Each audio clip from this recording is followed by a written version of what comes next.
కాలేజీల్లో సర్టిఫికెట్లు ఇస్తలేరు, ఆ కాలేజీల్లో ఉండే లెక్చరర్లకు జీతాలు లేక పిల్లలకు చదువులు చక్కగా చెప్పని పరిస్థితి తెచ్చిండు రేవంత్ రెడ్డి. అంటే రేవంత్ రెడ్డి ఉన్నవి బంద్ పెట్టుడు తప్ప కొత్తగా చేస్తున్నది ఏం లేదు. బీసీల కోసం మాట్లాడిండు, బీసీలకు బిల్లు పాస్ చేసినాను ఢిల్లీకి పోయిండు, ప్రధానమంత్రిని ఒప్పిస్తా అన్నాడు, నేను ఢిల్లీలో బిల్లు పాస్ చేపిస్తా అన్నాడు. ఢిల్లీలో పోయి ధర్నా పెడితే చివరికి రాహుల్ గాంధీ ముఖం చాటేసిండు. నేను అడుగుతున్నా రేవంత్ రెడ్డి గారు, నువ్వు రాహుల్ గాంధీనే ఒప్పియలేదు, నువ్వు కేంద్ర ప్రభుత్వాన్ని ఆడికెళ్ళి ఒప్పిస్తావు. నువ్వు ఢిల్లీలో ధర్నా పెడితే రాహుల్ గాంధీ ఢిల్లీలో ఉండి నీ ధర్నాకు రాలేదంటేనే నీ పతార ఏ పార్టీదో, బీసీల మీద నీ ప్రేమ ఏ పార్టీదో అర్థమైతా ఉంది. రాహుల్ గాంధీని ఒప్పియే నువ్వు రేపు కేంద్ర ప్రభుత్వాన్ని ఒప్పిస్తావంటే మా బీసీలు ఎట్లా నమ్మాలి అని చెప్పి నేను ఈరోజు రేవంత్ రెడ్డి గారిని అడుగుతా ఉన్నా. అన్ని అబద్ధాలు, అన్ని ఇలా ముఖ్యమంత్రి అంటాడు అబద్ధం ఆడితే బాధ అవుతుంది. ఎందుకంటే ఆ కుర్చీకి ఉన్న విలువ తగ్గిపోతుంది, ఆ కుర్చీ పతారు తగ్గిపోతుంది. ముఖ్యమంత్రి మాట్లాడితే మాట మీద ఉండాలి. ఇవాళ రేవంత్ రెడ్డి మాట్లాడితే ఏముంటాయమ్మా, అన్ని తిట్లు తప్ప ఏమైనా ఉంటాయా? పేగులు ఉడవీకి మెడలు వేసుకుంటా, కండ్ల గుడ్లు ఉడవీక్తా, గోటీలాడతా, సీర్తా, సంపుతా, తొండలు, ఇవి తప్ప ఎవడన్నా ముఖ్యమంత్రి ఓ పనికొచ్చే మాట మాట్లాడిండా? ప్రజలకు పనికొచ్చే పని చేసిండా? అన్ని కూడా పనికి మాలిన మాటలు. ఇవాళ శత్రుత్వం తప్ప ఒక్కట్లేదు. ముఖ్యంగా మా ఎస్టీలకు ఇవాళ రేవంత్ రెడ్డి వచ్చినాక కనీసం మంత్రి పదవి కూడా దొరకలే. కేసీఆర్ ఉండగా లంబాడి బిడ్డ సత్యవతి రాథోడ్ గారిని గొప్పగా మంత్రిగా పెట్టుకున్నారు. ఇవాళ అక్క రావాల్సి ఉండే, ఇంకో మీటింగ్ పడి ఇవాళ రాలేకపోయింది. ఇవాళ ఏడాది అర్థమైన ఎస్టీలకు ఇవాళ లంబాడీలకు కనీసం మంత్రి పదవి కూడా లంబాడీలకు ఇవ్వకుండా ఈ రేవంత్ రెడ్డి అన్యాయం చేసిండు. కేసీఆర్ గారు లంబాడీల గౌరవాన్ని పెంచిండు. మనకు సంత్ సేవాలాల్ మహారాజ్ జయంతిని అధికారికంగా జరిపిండు మన ఆరాధ్య దైవం. సో ఆ రకంగా మనమేమో మంచి పనులు జరిగితే రేవంత్ రెడ్డి కాలంలో వెనుకకు పోతున్నటువంటి పరిస్థితి ఉంది. ఇవాళ మీరు నిన్న మొన్న చూస్తున్న టీవీలల్లా ఆయన హెచ్సియు యూనివర్సిటీలో చెట్లు నరుకుతా ఉన్నాడు. అక్కడ ఉండే పక్షులు, నెమళ్ళు, జింకలు అవి ఏడుస్తున్నాయి, అరుపులు పెడుతుంటే కూడా ఈయనకు చీమ గుట్టినట్టు కూడా లేదు. ఇవాళ ఇంతసేపు ఏ భూములు అమ్ముకుందామా, ఏ భూములు లూటీ చేద్దామా, ఇది తప్ప రేవంత్ రెడ్డికి ఇంకో పని లేదు. ఆడ అగ్రికల్చర్ యూనివర్సిటీలో 100 ఎకరాలు గుంజుకున్నాడు.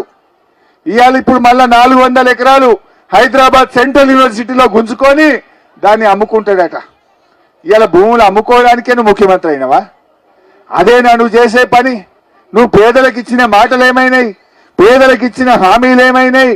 ఒకసారన్నా రా ఏదైనా ఊర్లకు. నేను రేవంత్ రెడ్డిని అడుగుతా ఉన్నా, బాగా చెప్తున్నావు కదా రుణమాఫీ అయిపోయింది అన్నాడు. అయిపోయిందా అమ్మాయి అందరికీ? అయిందా రుణమాఫీ? మా బోయినకుంట తండ కదా ఇది. రేవంత్ రెడ్డి నువ్వు పాలమూరు బిడ్డ అంటున్నావు కదా, నేను రేవంత్ రెడ్డిని కోరుతా ఉన్నా, దమ్ముంటే గన్మెన్లు లేకుండా, పోలీసు వాళ్ళు లేకుండా మా బోయినకుంట తండకు రా, రుణమాఫీ అయిందా లేదా మా వాళ్ళు చెప్తారు. నువ్వు రా, నిజంగా చేస్తేనేమో పూలు చల్లుతారు, చేయకపోతే మరి నువ్వు చేసినా అంటున్నాడు. అసెంబ్లీలో చెప్పిండు అయిపోయింది రుణమాఫీ అంటుండు. అయిపోయిందా? అందరికి వచ్చిందా రుణమాఫీ? మరి రా బోయినకుంట తండకురా.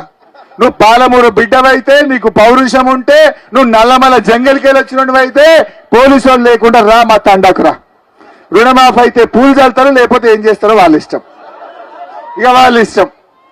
ఎక్కడికైనా రావాలంటే ముంగట మొదలు పోలీసు వాళ్ళు వచ్చి పిల్లల్ని పట్టుకపోతురు, బీఆర్ఎస్ కార్యకర్తల్ని పట్టుకపోతురు, కేసులు పెడుతుండు. ఇదేనా ప్రజాస్వామ్యం?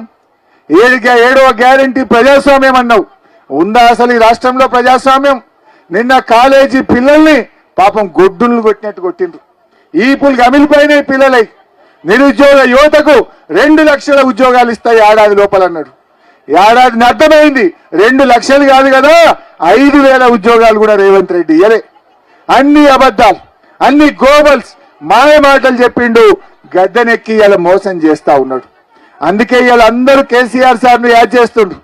కేసీఆర్ సార్ ఉండగా ఈ రియల్ ఎస్టేట్ బ్యారెన్ చేద్దరు మా పిల్లలు. వీళ్ళందరూ కూడా బాలన మంది రియల్ ఎస్టేట్ మీద బతికిరు. ఇప్పుడు ఆ మోటార్ సైకిల్ వాడు గుంజుకపోతుండు, ఫైనాన్స్ వాడు, కార్లు ఫైనాన్స్ వాడు గుంజుకపోతుండు. బేరం బంద్ అయింది, ఫైనాన్స్ కూడా బంద్ అయిందట. ఫైనాన్స్ కూడా బంద్ అయిపోయింది. ఇక బండ్లు గుంజుకపోవడు వీడికి వచ్చింది కథ. కేసీఆర్ ఉన్నప్పుడు 3 పువ్వులు 6 కాయల్లాగా ఉండే, అందరూ బతికిండ్రు, చేతిలో పైసా కనబడ్డది. ఇప్పుడు అప్పుడు దొరుకుతలేదు, ఎవడన్నా అప్పు అడిగితే అదే పోతుండడు, మళ్ళీ కనబడతలేడు. అప్పు అడుగుతాడేమో ఫోన్ కూడా రావటని పరిస్థితి వచ్చింది. ఇవాళ రేవంత్ రెడ్డి పాలనలో తెలంగాణ తిరోగమనం అయిపోయింది. అన్ని పిచ్చి పిచ్చి పనులు, హైడ్రా పేరిట పేదోళ్ళ ఇల్లు కూల్చిండు, మూసి బ్యూటిఫికేషన్ పేరిట నానా హంగామా పెట్టి గరీబోళ్ళ ఇల్లు కూలగొట్టిండు. కూలగొట్టుడు తప్ప కట్టుడు తెలియదు ఈ రేవంత్ రెడ్డికి. అందుకే ఈ రాష్ట్రం ఇలా ఆగమాగం అవుతున్నది. ఇక జరిగింది, మళ్ళా మనం కూడా జాగ్రత్తగా ఉండాలి. ఇంకెవడన్నా మళ్ళీ బీజేపీ వస్తాడు నడిమిట్లా, వాడిని నమ్మి ఎంపీ గెలిపించిండ్రు, ఏమైంది? ఏమన్నా రూపాయి వచ్చిందా? ఢిల్లీకి వెళ్ళి రాలేనా, గల్లీకి వెళ్ళి రాలే. గల్లీోడు సున్ననే పెట్టిండు, ఢిల్లీోడు సున్ననే పెట్టిండు. తెలంగాణకు శ్రీరామ రక్ష మన బీఆర్ఎస్ పార్టీ, మన కేసీఆర్. అందువల్ల మనం ఎప్పుడైనా కేసీఆర్ని కాపాడుకుంటే ఆయన మనని కాపాడుకుంటాడు. కేసీఆరే ఇలా తెలంగాణను మంచిగా కాపాడిండు. కానీ ఇలా వెనకటేదో అంట చూడు, ఎక్కువ తక్కువ వాగుతాడు. రేవంత్ రెడ్డిది ఒర్రుడు ఎక్కువ, పని తక్కువ. కేసీఆర్ ఏమో మాట్లాడుడు తక్కువ, పని ఎక్కువ. గది ఆలోచన చేయాలి. పనిమంతుడు కావాలన్నా ఒర్రుబోతులు కావాలన్నా? మనకు పనిమంతుడా ఒర్రుబోతులా? పనిమంతుడు అంటే మన కేసీఆర్, ఒర్రుడు తిట్టుడు అంటే మరిగా చూసుకోండి. గది ఇవాళ అన్ని విషయాలు కూడా అర్థమవుతా ఉన్నాయి. ముఖ్యంగా యువత, విద్యార్థులు కూడా బాగా ఆలోచించండి. ఆనాడు ఢిల్లీలో ఉన్న మోడీ గారు ఏడాదికి 2 కోట్ల ఉద్యోగాలు అన్నాడు, మోసం. రేవంత్ రెడ్డి అన్నాడు మొదటి ఏడాది 2 లక్షల ఉద్యోగాలు అన్నాడు, ఈయన మోసం. ఢిల్లీలో ఉన్న బీజేపీ మోసం చేసింది, గల్లీలో ఉన్న కాంగ్రెస్ కూడా మనను మోసం చేసింది. రేవంత్ రెడ్డి ఏమో ప్రతి మహిళకు 2,500 రూపాయలు బ్యాంకులో ఇస్తా అన్నాడు, ప్రతి రైతుకు 15,000 వేస్తా అన్నాడు. మోడీ గారు ఏమన్నారు ఢిల్లీలో, ప్రతి అకౌంట్ లో 15 లక్షలు వేస్తా అన్నాడు. విదేశాల్లో నల్లధనం తెస్తాం, 15 లక్షలు వేస్తామన్న మోడీ వేయలేదు, 15,000 వేస్తామన్న రేవంత్ రెడ్డి కూడా వేయలేదు. అంటే వీళ్ళందరూ కూడా మాటలు చెప్తారు. ఏ మాట ఇవ్వకపోయినా పేదింటి ఆడపిల్లకు 1,00,000 రూపాయలు ఇచ్చిండు కేసీఆర్.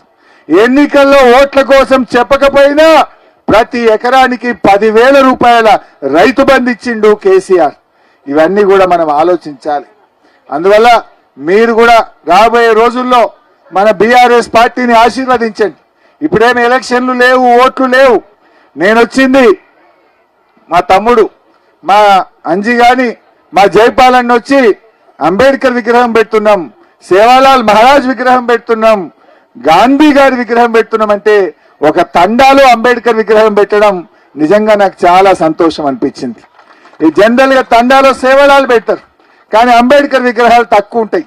కానీ ఇలా మీరు ఎంత గొప్ప మనసును చాటిందంటే మహాత్మా గాంధీని, అంబేద్కర్ ను, సేవాలాల్ 3 విగ్రహాలు పెట్టి ఈ తండా రాష్ట్రానికి ఆదర్శంగా నిలిచింది. ఈ విగ్రహాల కోసం సహకరించిన, సహాయం చేసిన ప్రతి ఒక్కరికి, ఇల్లు కట్టించిన మా